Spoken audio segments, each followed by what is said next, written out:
Si tu as envie d'améliorer ta démarche éthique vestimentaire mais que tu ne sais pas par où commencer, regarde cette vidéo, j'ai partagé avec toi quelques conseils. Alors, le premier conseil que je peux te donner, c'est de faire une cure de shopping. No, shopping is my cardio.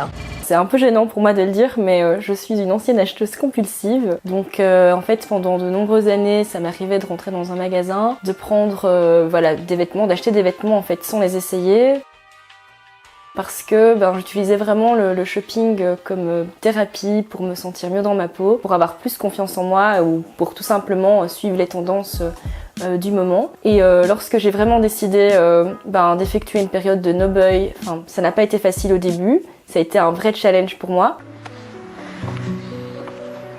Mais ça m'a permis justement de faire un vrai travail sur moi-même et de réapprécier les pièces que j'avais déjà dans ma garde-robe. Donc voilà, c'est vraiment le premier conseil que je peux te donner, c'est vas-y, ne te force pas, prends 1, 2 ou 3 mois, c'est vraiment toi qui vois, où tu n'achètes plus rien et tu redécouvres vraiment déjà ce que tu as.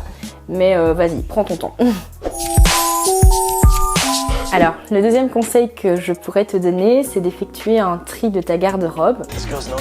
C'est assez marrant parce que c'est un conseil que j'ai découvert cette année et que j'essaye tant bien que mal d'appliquer, mais je suis loin, très loin d'être la personne la plus ordonnée. Moi, je me suis dit que j'y allais vraiment étape par étape, que j'avançais à mon rythme et c'est quelque chose que je peux te conseiller aussi. Donc, ce que j'essaye de faire, en tout cas, c'est vraiment une fois par saison de prendre les vêtements dans ma garde-robe, de regarder en fait, d'être honnête avec moi-même, de me demander si je les ai mis la saison précédente et si je compte les remettre par la suite, de faire le tri aussi entre les vêtements qui sont encore en bon état ou ceux qui ont des petits trous ou des petits fils qui dépassent.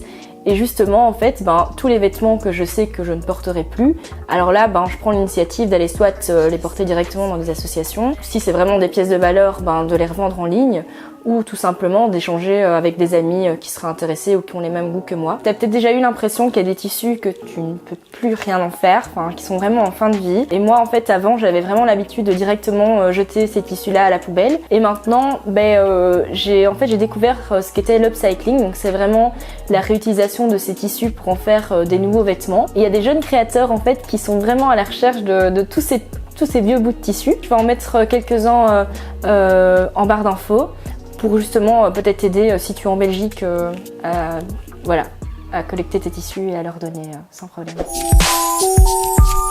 Alors le troisième conseil que je peux te donner, c'est de te poser les bonnes questions avant chaque achat. Donc moi maintenant, quand je rentre dans un magasin, que je flash sur un vêtement, un t-shirt, une robe ou un pantalon, j'essaye de me poser la question, est-ce que c'est vraiment utile? Est-ce que j'ai pas déjà une pièce similaire dans ma garde-robe? Et si j'hésite, je me dis attention, peut-être qu'en fait j'en ai pas vraiment besoin. Et justement en fait ce que tu peux peut-être faire aussi pour être sûr de pas craquer, c'est déjà de faire une liste en fait avant d'aller faire les magasins pour vraiment noter tes véritables besoins et pas te retrouver au final en sortant du magasin avec quelque chose qui t'est strictement inutile.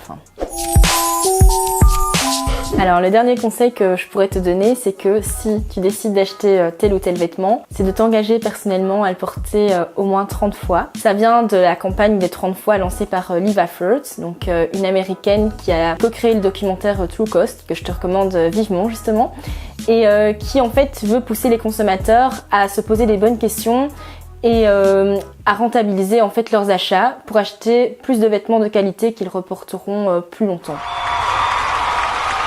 Donc si cette vidéo t'a plu et que tu aurais encore d'autres conseils à partager avec moi, n'hésite vraiment pas à les laisser en bas, donc dans les commentaires, que je puisse les découvrir et que ça puisse peut-être aussi m'aider. Si le sujet de la mode éthique est un sujet qui t'intéresse, n'hésite pas à découvrir mon blog ou mes réseaux sociaux qui sont dans la barre en dessous. Et si la vidéo t'a plu, n'hésite pas à laisser un petit pouce bleu pour m'encourager pour la suite. Voilà, bonne journée!